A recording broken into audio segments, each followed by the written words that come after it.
During the harsh winter of 1944, somewhere above the English Channel, a solitary American fighter aircraft pushed through an opening in the cloud cover.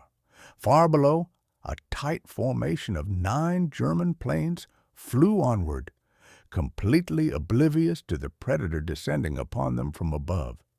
The Corsair's powerful engine had been throttled down to almost complete silence.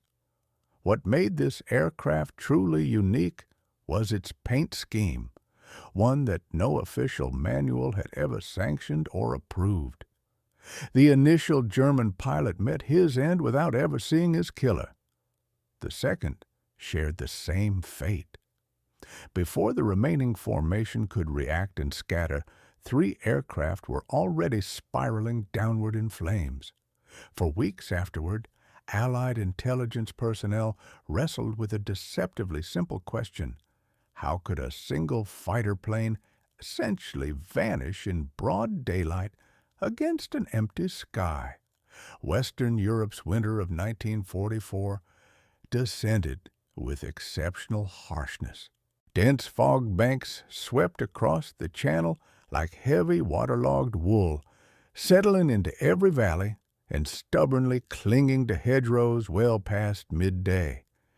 Even when sunlight managed to penetrate the gloom, it provided minimal warmth, just enough illumination to expose the bleak gray sprawl of a war-torn continent. Throughout this desolate landscape, aerial warfare had intensified to a relentless grind. Day after day, massive American bomber formations penetrated deep into occupied territory, their white contrails etching geometric patterns across the upper atmosphere. At medium altitudes, fighter escorts maintained protective formations around them. Lower still, wherever clouds broke apart and reformed, reconnaissance aircraft and fighter bombers prowled relentlessly for any worthwhile targets. The English Channel functioned as both a vital corridor and a watery tomb. Each crossing represented calculated risk.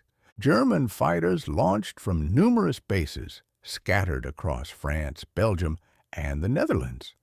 Their sophisticated radar installations peppered the entire coastline. Anti-aircraft batteries defended every strategically significant bridge, railway junction, and fuel storage facility. For American pilots, the brutal mathematics were inescapable. Every single mission diminished their statistical odds of making it home alive. The Marine Corps' presence in this European theater was genuinely unusual.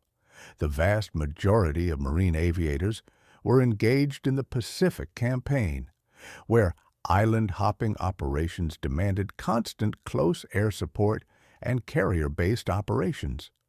However, a small Marine contingent had been assigned to joint operations in Europe, flying diverse missions ranging from bomber escort duty to devastating ground attacks. They brought with them an aircraft originally designed for an entirely different war. The Vought F-4U Corsair had been engineered specifically for the Pacific's vast oceanic distances. Its enormous Pratt & Whitney R2800 engine pumped out more than 2,000 horsepower, delivering the exceptional speed and climb rate necessary to intercept Japanese fighters at extreme operational ranges. Its distinctive inverted gull wings, designed to accommodate a massive propeller while maintaining carrier deck-compatible landing gear, created an unmistakable profile against any background sky. In European combat operations, the Corsair stood out as something of an anomaly. Most American fighters over France and Germany were either P-47 Thunderbolts or P-51 Mustangs, aircraft that had become practically synonymous with Allied air dominance. The Corsair's appearance generated curiosity from both friendly and enemy forces. German pilots had meticulously studied recognition charts packed with American aircraft silhouettes. But the Corsair's bent wing configuration appeared rarely enough to create genuine confusion. This confusion would ultimately prove to be consequential. The pilot who would eventually exploit this advantage had been flying active combat missions for nearly 18 months straight. His name regularly appeared in squadron documentation and after-action reports, though specific details of what transpired next would remain partially concealed beneath layers of operational security and the inherent chaos of a war entering its climactic final phase. What we know with certainty is this. During the weeks preceding the mission in question, this pilot had become increasingly obsessed with solving a deceptively straightforward problem. How could a lone fighter significantly improve its survival odds when confronted by numerically superior enemy forces? The conventional answer had always been to avoid such confrontations completely. Engage only when you hold clear advantage. Never take on an enemy formation alone. These fundamental principles had been hammered into every American pilot throughout their basic training. However, real combat rarely offers ideal conditions.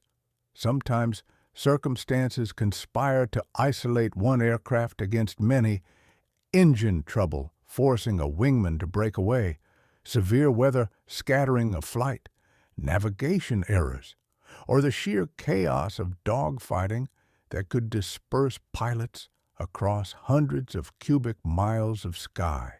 When those critical moments arrived, standard doctrine provided little practical comfort. This pilot began studying something fundamentally different. He examined how enemy aircraft actually perceived him. If preserving this history matters to you, please hit that like button and subscribe to WW2 Combat Sky. Before the war transformed his life, he'd been a painter, not professionally, but rather a young man who devoted his weekends to canvas and oil paints, capturing the landscape surrounding his family's rural Pennsylvania home. He understood light and shadow in ways most people never consciously consider. How morning sunlight could transform an ordinary hillside from flat monochrome green into an intricate tapestry of shadows and brilliant highlights. How dense fog diffused sharp edges until solid objects appeared to merge seamlessly with their surroundings. How the human eye naturally gravitates toward contrast while struggling to focus on visual uniformity. He'd enrolled at a modest college in 1939, initially planning to pursue engineering, the practical choice, as his father had firmly called it. Art was perfectly acceptable for leisurely weekends, but a man needed a legitimate trade. This compromise satisfied nobody particularly well, but it at least provided structure during years when the entire world seemed to be catching fire. News from Europe arrived in disconnected fragments. Poland crushed in mere weeks, France collapsing the following spring, Britain standing alone against relentless nightly bombing campaigns. The young engineering student followed these devastating events with the same detached fascination that most Americans experienced. The war was undeniably real, but it remained comfortingly distant, an entire ocean serving as both physical barrier and psychological excuse. Pearl Harbor shattered that comfortable distance permanently. He enlisted in the Marine Corps during January 1942, exactly 3 weeks after celebrating his 21st birthday. His choice of military branch was quite deliberate. His older brother had served with the Marines throughout the late 1930s, and in their family, loyalty mattered in ways that transcended simple logic. Aviation selection came approximately 6 months later, following aptitude tests that revealed exceptional spatial reasoning skills his painting hobby had quietly developed over years. Flight training consumed the entire next year, primary instruction in bright yellow Stearman biplanes, basic training transitioning to progressively heavier aircraft, then advanced training in genuine fighters. Each progressive phase ruthlessly eliminated candidates, washed out for chronic air sickness, washed out for inadequate reflexes, washed out for psychological inability to handle the intense pressure of tight formation flying. The overall attrition rate approached a sobering 50%. He survived every elimination cut with adequate, though not particularly exceptional scores. His instructors consistently noted solid stick and rudder skills, excellent situational awareness, and an unusual tendency to ask probing questions about aircraft systems that extended well beyond standard curriculum. He wanted to understand not merely how to fly, but precisely why aircraft behaved as they did, why certain paint schemes were specified, why cockpits were configured in particular arrangements, why some aircraft appeared easier to spot at distance than others. These persistent questions marked him as either genuinely curious or potentially troublesome, depending entirely on who was making the judgment. His first combat assignment sent him to the Pacific, where the brutal air war above Guadalcanal and throughout the Solomon Islands had devolved into a daily contest of pure attrition. He flew Corsairs against Japanese fighters and bombers, learning harsh lessons that no amount of training could fully prepare any pilot to absorb. He discovered that actual combat happened faster than conscious thought, that split-second decisions made in tiny fractions of seconds determined who survived and who didn't, that the enemy wasn't some abstract concept, but rather young men in other cockpits, equally terrified and equally determined to survive. He learned that survival frequently depended on factors completely beyond individual skill: unpredictable weather, blind luck, the utterly random mechanics of where bullets traveled through three-dimensional space. He also learned something that would prove absolutely essential later. He discovered that his own aircraft was significantly easier to spot than his opponent's planes. This crucial discovery occurred during a mission over _1_, the strategic channel between Solomon Islands that functioned as a vital highway for Japanese naval reinforcement operations. His flight had been vectored toward a reported enemy convoy, only to find completely empty ocean.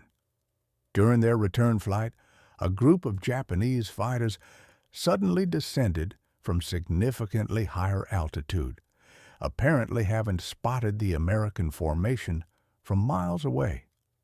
The engagement that followed was mercifully brief and tactically inconclusive. Both sides traded firing passes without achieving decisive results. However, during the subsequent debriefing, one specific detail gnawed at him persistently. The Japanese had spotted them first. They'd positioned themselves for the attack with tactical precision that strongly suggested extended visual contact. He began seriously wondering why American aircraft of 1943 wore paint schemes apparently designed by bureaucratic committees rather than combat pilots. The reasoning behind these official schemes appeared perfectly logical within the sterile environment of procurement offices, but it frequently failed to account for actual conditions of real aerial combat. Standard Navy and Marine Corps fighters received a regulation two-tone pattern: sea blue applied to upper surfaces, theoretically intended to blend with ocean water when observed from above. Lighter blue or gray coating lower surfaces supposedly intended to blend with sky when viewed from below. The national insignia, a bold white star within a blue circle, was applied to wings and fuselage in positions strictly dictated by inflexible regulations. This standardized scheme worked adequately enough for its originally intended purpose. Surface ships looking upward at defending fighters saw aircraft that merged reasonably well with overcast skies. Submarines, scanning the horizon, observed shapes that faded acceptably into the ocean background. The paint was fundamentally designed for horizontal battle scenarios, where primary threats originated from surface level. However, actual air combat rarely occurred on a single horizontal plane. Fighters constantly climbed and dove, turned and rolled, presenting virtually every conceivable angle to enemy observers. At many of those angles, the sharp contrast between upper and lower surfaces created distinct visual edges that the human eye detected with remarkable efficiency. The pilot began maintaining detailed notes. Following every mission, he carefully recorded the specific conditions under which he'd initially spotted enemy aircraft and the circumstances under which enemies had apparently spotted his formation first. He meticulously noted sun angle, cloud cover density, altitude differentials, and approach vectors. He sketched detailed diagrams showing aircraft positions at the precise moment of first visual contact. Gradually, clear patterns emerged from his data. Aircraft silhouetted against brilliant sky remained visible at extreme ranges. Aircraft viewed against dark terrain features became considerably harder to track visually, but his most intriguing observation involved intermediate environmental conditions. Aircraft flying at identical altitudes against backgrounds mixing clouds and blue sky showed wildly varying visibility depending primarily on their specific paint schemes and their momentary orientation. He realized the fundamental problem wasn't simply brightness alone. The real issue was visual contrast. The human eye had evolved specifically to detect edges and boundaries. In natural environments, these edges frequently indicate potential threats. A predator emerging from dense forest, an approaching cliff edge.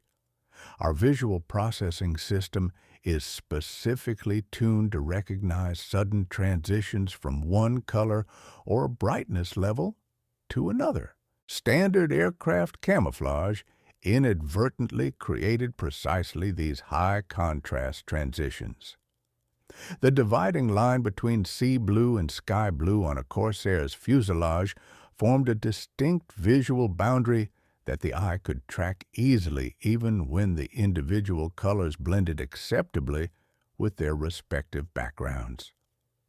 The bold white star insignia, absolutely essential for proper identification, simultaneously served as a high-contrast marker, potentially visible for miles. The pilot began understanding a disturbing truth. He wasn't simply flying an aircraft, he was piloting a highly visible target. Meanwhile, the broader air war throughout the Pacific theater was shifting dramatically. American advances through the Solomon Islands and toward the Philippines had been purchased with tremendous bloodshed. Each captured island brought new strategic airfields into American operational control and progressively reduced the range advantage Japanese forces had previously enjoyed. However, the ongoing cost in lost aircraft and experienced pilots remained devastatingly severe. Intelligence reports consistently indicated that Japanese aviators were now receiving significantly degraded training. The relentless attrition of veteran pilots meant that replacement pilots arrived at frontline units with fewer total flight hours and substantially less combat-specific instruction. This development should theoretically have provided Americans with considerable advantages, and in many measurable ways it genuinely did. But it simultaneously meant something else potentially dangerous. Less experienced enemy pilots relied more heavily on basic visual acquisition skills rather than tactical sophistication. They searched for hostile aircraft primarily through simple pattern recognition, looking for the specific shapes and distinctive colors they've been trained to identify during abbreviated instruction. American aircraft painted in their regulation schemes provided exactly those recognition cues almost perfectly. The pilot began seriously wondering what might happen if those familiar recognition cues were systematically removed or disrupted. The pivotal idea came to him during a routine mail call in spring 1943. A carefully packed box from home contained art supplies his mother had thoughtfully gathered at his specific request. Quality brushes, small tubes of professional oil paint, and a comprehensive color mixing guide he'd used extensively during his college years.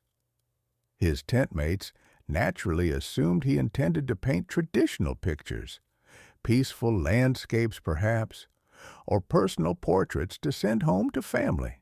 The assumption seemed entirely reasonable, as many servicemen filled their abundant idle hours with various creative pursuits. However, this pilot had something fundamentally different in mind. He began with modest, controlled experiments. Cardboard scraps painted in various patterns, held at measured distances and carefully observed against different environmental backgrounds. He photographed these tests whenever precious film was available, systematically comparing results. He requested and consulted engineering manuals covering optical perception and human vision through the unit's modest library system. The accumulated results definitively confirmed his initial intuition. Solid colors, even when those colors matched background environments quite closely, still created distinct recognizable shapes that the human eye could track with relative ease. However, disruptive patterns that deliberately broke up an object's outline, that actively disrupted the visual boundary between figure and ground, made that same object significantly harder to detect and track. Nature had thoroughly understood this fundamental principle for millions of evolutionary years. A tiger's stripes weren't random decoration. They systematically broke the animal's silhouette against vertical lines of grass and bamboo. A leopard's spots fragmented its body form against the naturally dappled light of forest floors. The counter-shading of fish made them nearly invisible when viewed from both above and below. Why should military aircraft operate under different principles? He presented his accumulated findings to his squadron commander in June 1943. The reception he received was polite, but distinctly unenthusiastic. The commander patiently pointed out that aircraft paint schemes were rigidly determined by Bureau of Aeronautics specifications. Individual pilots simply didn't possess authority to modify their assigned aircraft's appearance. Furthermore, any unauthorized markings could potentially create serious identification problems. Friendly fire incidents were already far too common, and adding non-standard camouflage would likely make such tragic situations even worse.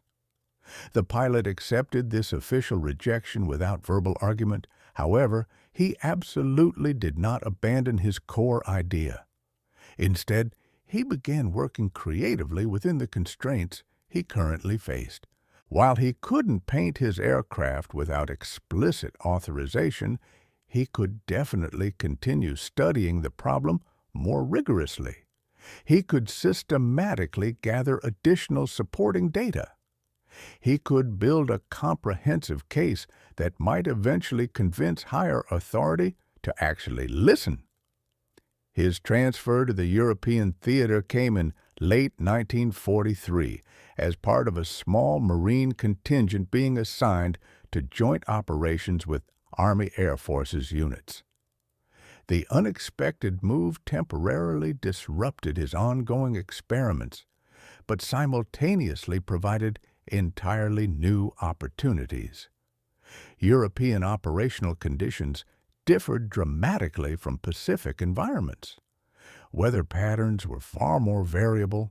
Terrain presented fundamentally different visual backgrounds, and the enemy aircraft he now faced had developed their own distinct camouflage philosophies through years of sustained combat over Europe. German fighters wore sophisticated schemes specifically designed for continental operations.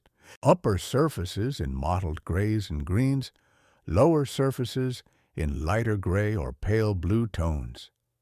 These evolving patterns had been refined through brutal trial and error, carefully adapted to the forests and farmland of Central Europe. American pilots operating in Europe frequently reported that German aircraft were often remarkably difficult to spot against ground clutter. The mottled patterns effectively broke up aircraft outlines in ways that solid American colors simply didn't achieve. The pilot noted this development with considerable interest. His opportunity finally arrived in January 1944, when his squadron received temporary assignment to a forward airfield in southern England. The base was relatively small, hastily improvised from requisitioned farmland with minimal administrative oversight. Maintenance crews were perpetually overworked, focused primarily on keeping aircraft flying rather than rigidly enforcing paint regulations. He approached the crew chief responsible for maintaining his particular Corsair with a carefully considered proposal. The aircraft had recently suffered minor damage during a previous mission and legitimately required touch-up painting anyway. What if that necessary touch-up work included some additional experimental modifications? Nothing that would permanently alter the aircraft's structure, nothing that couldn't be completely removed if officially ordered. Just some experimental camouflage patterns that might prove tactically useful in actual combat. The crew chief was understandably skeptical, but not fundamentally opposed. He'd previously flown as a waist gunner on B-17 SS before a serious back injury permanently grounded him, and he understood the genuine life and death stakes of aerial combat far better than most rear echelon administrators. If this pilot sincerely believed these modifications might help him survive, the crew chief was willing to tactfully look the other way. The unauthorized work began the following night. The Corsair sat quietly in a protective revetment at the airfield's edge. Partially concealed by canvas tarps, the crew chief had strategically arranged to obscure the unauthorized modifications from casual observation. The pilot worked during late-night hours when base activity had dropped to absolute minimum levels, ensuring his presence near his own aircraft would attract minimal attention. The necessary paint had been requisitioned through creative interpretation of standard supply procedures. Some came from legitimate aircraft touch-up stocks, some was diverted from ground vehicle supplies, and some had been mixed from raw pigments obtained through careful barter with British units stationed nearby. The final result was a unique palette of grays, greens, and dark blues that no official specification had ever authorized or even contemplated. The pilot's methodical approach drew comprehensively on everything he'd painstakingly learned. The basic scheme retained regulation darker upper surfaces, but now those surfaces were deliberately broken by irregular patches of lighter gray and muted green tones. The transitions between different colors were intentionally soft and blended rather than sharp, systematically eliminating the hard visual edges that his extensive experiments had conclusively shown were so readily visible at distance. The undersurfaces received similar careful treatment. Instead of uniform regulation light gray, they now carried subtle variations in tone that accurately mimicked how actual overcast sky appeared, with organic areas of brighter and darker gray that naturally changed with viewing angle. The national insignia presented a particularly delicate challenge. It absolutely could not be removed without creating severe identification problems, but it could potentially be modified carefully. The pilot reduced the stark white portions using carefully mixed off-white paint that lowered overall contrast while still remaining adequately visible for positive identification at close range. The blue circle was slightly extended and deliberately blurred at its edges, disrupting the perfect geometric shape that human eyes tracked so efficiently. Most critically, the pilot specifically addressed the visual boundaries of the aircraft itself. The Corsair's distinctive inverted gull wing naturally created a highly recognizable silhouette at virtually any viewing angle. To effectively disrupt this characteristic profile, he applied disruptive patterns that extended continuously across both wing and fuselage in ways that obscured where one surface ended and another began. From certain specific angles, these carefully designed patterns made portions of the aircraft seem to disappear entirely, as if the machine were visually fragmenting against its background environment. The painstaking work consumed 3 full nights to complete properly. On the morning of the 4th day, the pilot removed the protective tarps and examined his modified aircraft in natural daylight for the first time. The Corsair looked genuinely strange, somehow wrong, as if it had been severely damaged or completely abandoned. The disruptive patterns created an genuinely unsettling optical effect, making it surprisingly difficult to accurately judge the aircraft's exact shape or size. Standing approximately 50 yards away, the pilot found his own eyes unconsciously sliding past the machine, actively struggling to focus on it clearly and maintain visual lock. He experienced the first genuine hope he'd felt in many long months. The first real combat test arrived just 4 days later during a routine fighter sweep over occupied France. The mission profile called for 4 Corsairs to patrol a designated area south of Calais, engaging any targets of opportunity while providing early warning if German formations were detected approaching the channel. Weather conditions that particular morning were absolutely typical for January. Broken cloud layers between 8,000 and 12,000 feet, atmospheric haze limiting horizontal visibility to perhaps 10 miles at altitude, with occasional gaps in the undercast, briefly revealing the gray-brown winter farmland far below. The flight launched precisely at 0830 hours and crossed the channel without any incident. Over occupied France, the formation spread into an efficient search pattern, with each pilot systematically scanning assigned sectors while carefully maintaining visual contact with wingmen. Approximately 40 minutes into the patrol, the flight leader, transmitted a warning over the radio. Quote 2. The formation appeared to be German fighters, quite possibly Focke-Wulf 190S, based on their silhouettes. Standard tactical doctrine in this specific situation was crystal clear. 4 aircraft against 9 represented distinctly unfavorable odds. The flight should maintain tight formation, immediately report the contact to ground control, and execute withdrawal unless engagement became absolutely unavoidable. Actively seeking combat against a numerically superior enemy force, especially when that enemy currently held both positional and altitude advantage, violated every fundamental principle of sound fighter tactics. However, the flight leader made a distinctly different tactical calculation.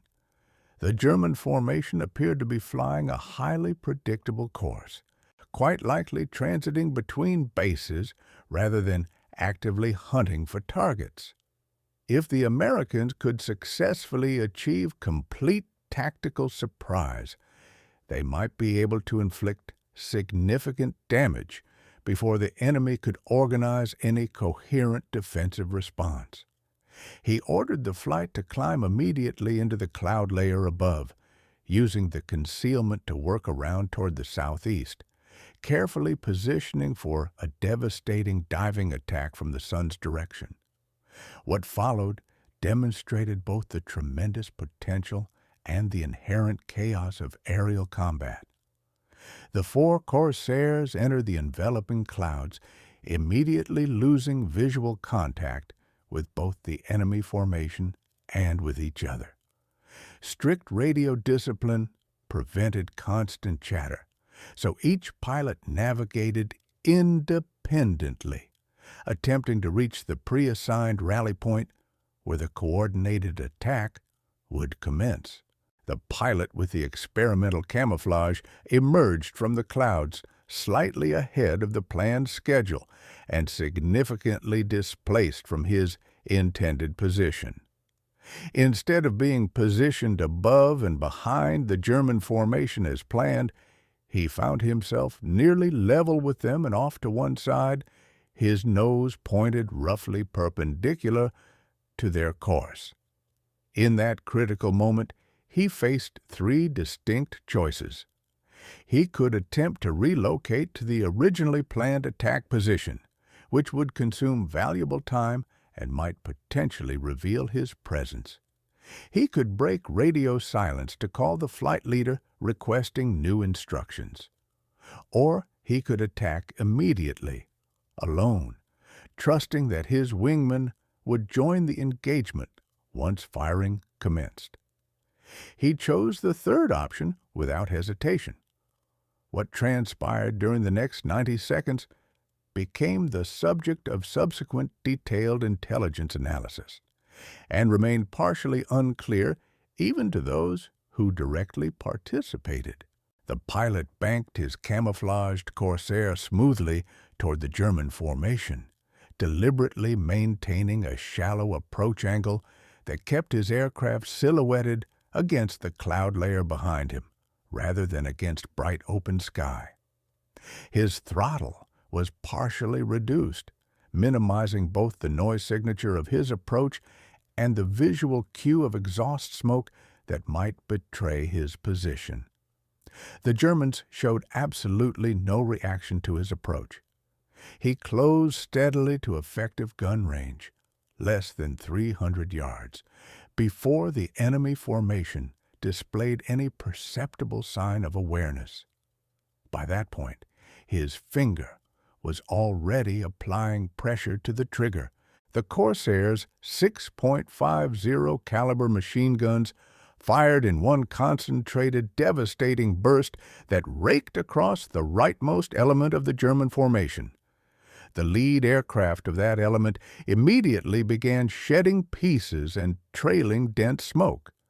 The wingman, desperately attempting to evade, broke hard directly into the American's flight path and took multiple hits across the engine cowling and cockpit area. By the time the other 7 German aircraft began executing defensive maneuvers, the pilot was already through their formation and diving hard for the protective cloud layer below. The remaining 3 Corsairs arrived mere seconds later, adding considerably to the confusion and chaos. The German formation, already badly scattered by the initial devastating attack, never successfully reformed into any coherent defensive group. Individual dogfights erupted chaotically across a cubic mile of sky, precisely the kind of confused furball that typically favored whoever could maintain situational awareness longest. The pilot with the experimental camouflage deliberately did not re-engage immediately. Instead, he circled cautiously below the cloud layer, gradually climbing back toward the ongoing combat from a completely unexpected direction. When he finally rejoined the swirling battle, he discovered the surviving German aircraft attempting to disengage, diving desperately toward their home airfield. One straggler, a Focke-Wulf 190 trailing glycol coolant smoke from obvious cooling system damage, was limping behind the others at significantly reduced speed. The pilot positioned carefully for a proper firing solution and closed to less than 200 yards before the German pilot showed any sign of awareness whatsoever. The final burst was brief and devastatingly accurate. The Focke-Wulf's smoke trail thickened dramatically to black, and the aircraft entered a steepening spiral toward the ground far below. The American flight reformed south of the engagement area and returned to England without further enemy contact. The subsequent debriefing revealed the full remarkable scope of what had occurred.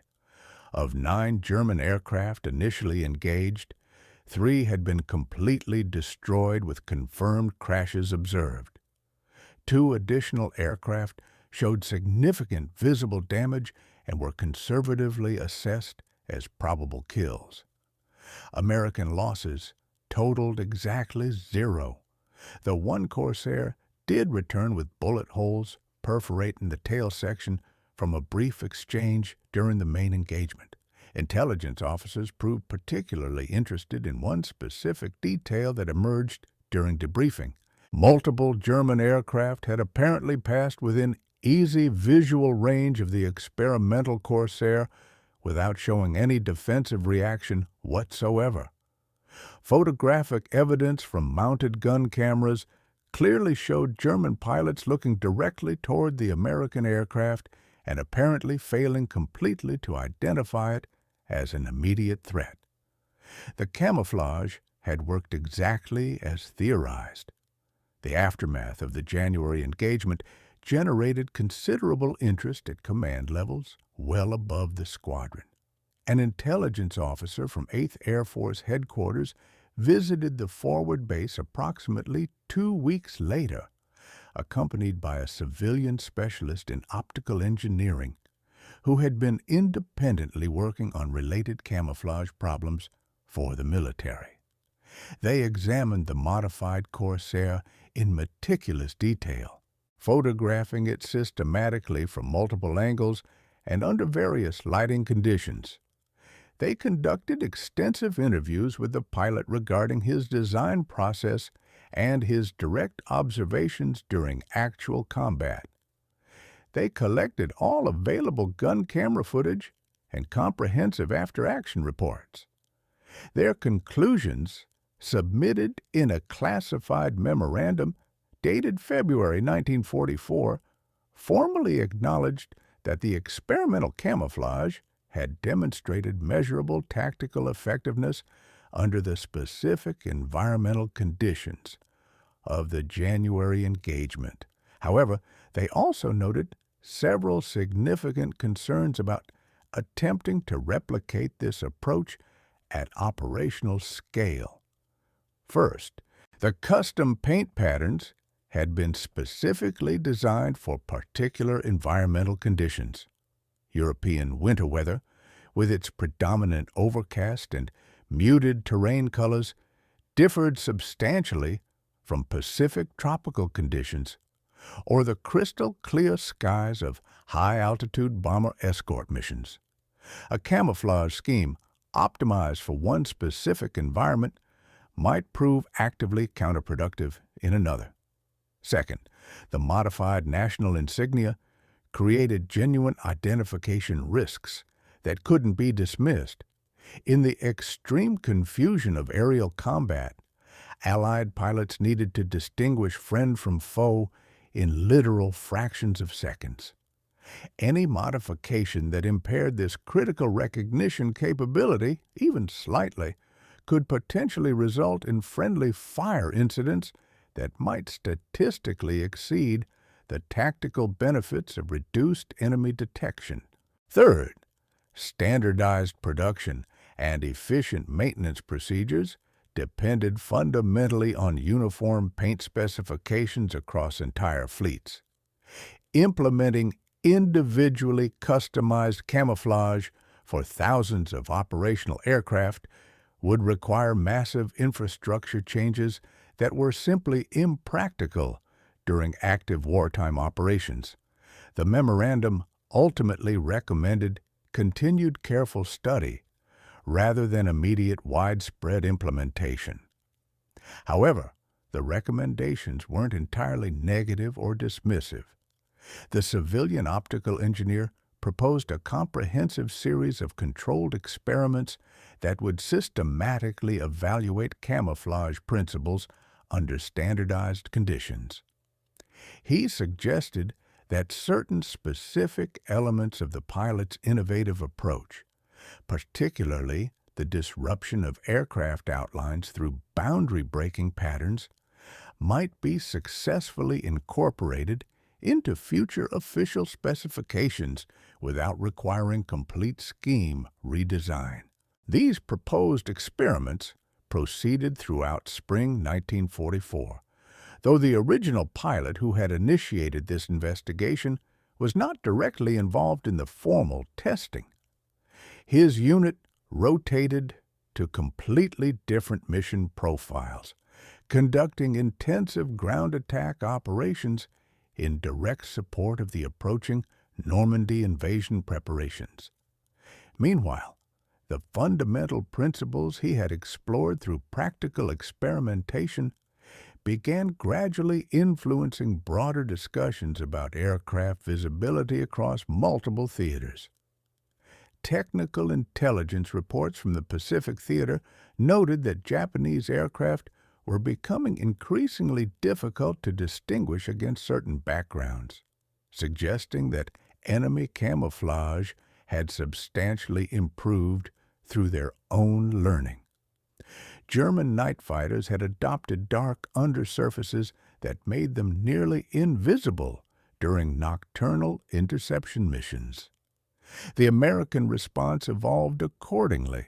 New paint specifications issued in mid-1944 incorporated valuable lessons learned from various field experiments, including subtle gradations in surface colors that effectively reduced visual contrast under varying lighting conditions.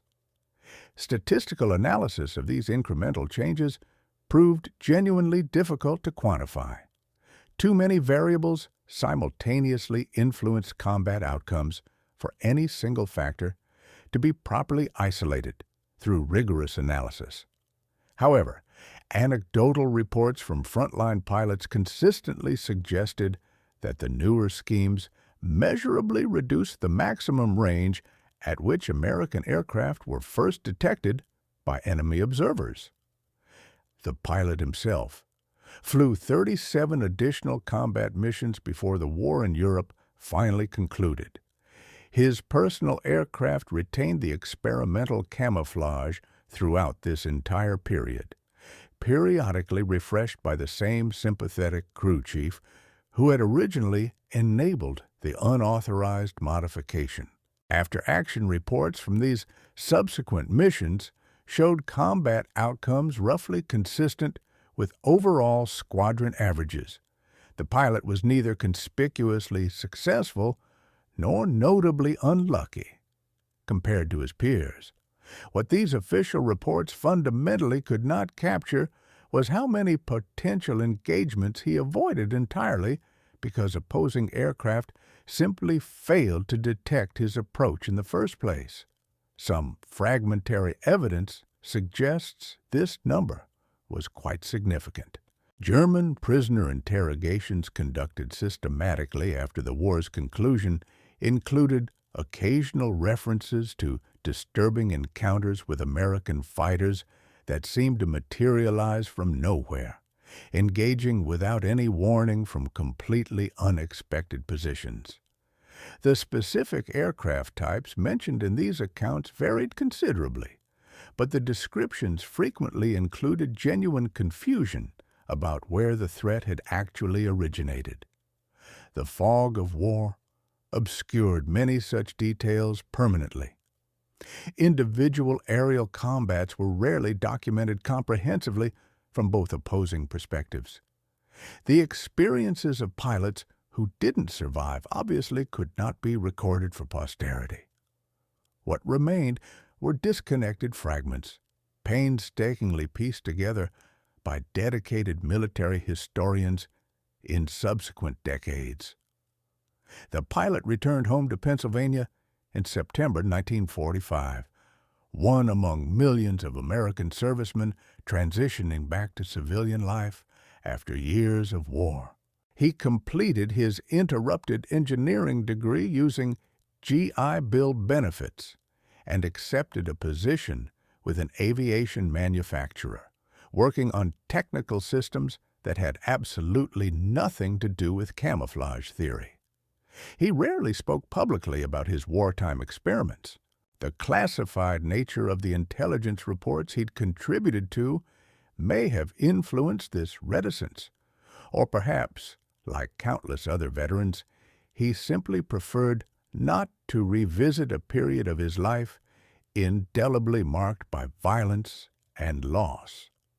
His personnel records document a thoroughly conventional post-war career: marriage in 1948, children born in 1950 and 1953, steady promotions reflecting solid competence without particular brilliance, eventual retirement in 1982 from a company that had been absorbed by a larger defense conglomerate a decade earlier.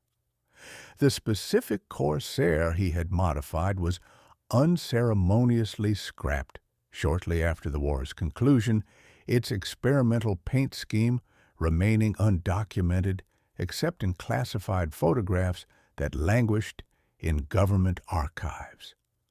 These photographs were eventually declassified during the 1980s, though by that point very few people remained who could fully understand their historical significance. The broader legacy of his work, however, proved far more substantial than any individual service record could possibly capture. The fundamental principles he had identified through careful observation, the disruption of recognizable outlines, the softening of color transitions, the critical importance of viewing angle and background conditions, became absolutely fundamental to aircraft camouflage design in all subsequent decades. Modern stealth technology extends these core principles into realms he could never have imagined during World War II. Radar-absorbing materials and precisely calculated angular geometry achieve in the electromagnetic spectrum what his carefully applied paint achieved in the visible spectrum. The ultimate goal remains fundamentally the same: to be physically present without being perceived, to occupy space while systematically denying observers the critical information they need to locate and engage. But perhaps the most profoundly human element of his story transcends any specific technology entirely. He perceived a significant problem that recognized experts had completely overlooked. He pursued a practical solution through patient observation and systematic experimentation. He accepted rejection from higher authority without abandoning his core conviction, and he tested his unconventional ideas in the most demanding laboratory conceivably available, the absolutely unforgiving arena of aerial combat, where failure meant immediate death. This pattern appears repeatedly throughout the broader history of military innovation, individuals noticing critical discrepancies between official doctrine and observed battlefield reality.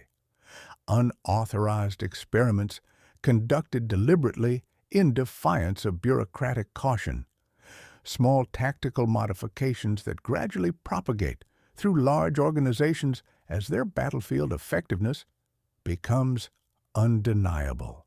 The specific contribution of one Marine pilot with an artist's intuitive understanding of light and shadow cannot be measured with mathematical precision. The war produced literally millions of such individual stories, personal insights that accumulated into collective progress through mechanisms far too complex for any single narrative to fully contain. What can be stated with confidence is simpler and perhaps ultimately more important. In a sky filled with machines specifically designed to kill, one thoughtful man asked a question that others had not thought to ask. Why am I so easy to see?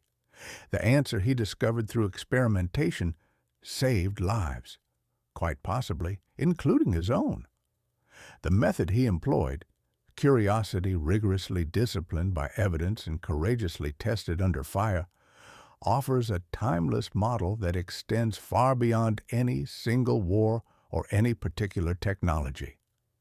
He died in 1994, remembered fondly by family and former colleagues as a quiet, unassuming man who painted peaceful landscapes during his retirement years. The paintings were unremarkable by any critical standard, competent renderings of Pennsylvania countryside that decorated the walls of relatives' homes. No museum ever collected them. No professional critic ever praised them publicly. But those who looked closely at this body of work noticed something genuinely unusual. The paintings consistently contained areas where objects seemed to disappear mysteriously into their backgrounds, edges that the human eye could not quite track successfully, forms that emerged only after sustained, careful attention. The artist had never stopped seeing the world fundamentally as a problem of visibility and concealment, light and shadow, presence and absence. In the end, that is precisely what survival requires. The ability to perceive what others consistently miss, the wisdom to act decisively on that perception despite doubt, and the humility to recognize that every solution inevitably creates new problems, every answer invites new questions, and every moment of clarity dissolves into the next fog of uncertainty. He saw what others did not see, and for a few decisive seconds over occupied France in the winter of 1944, what others could not see was him.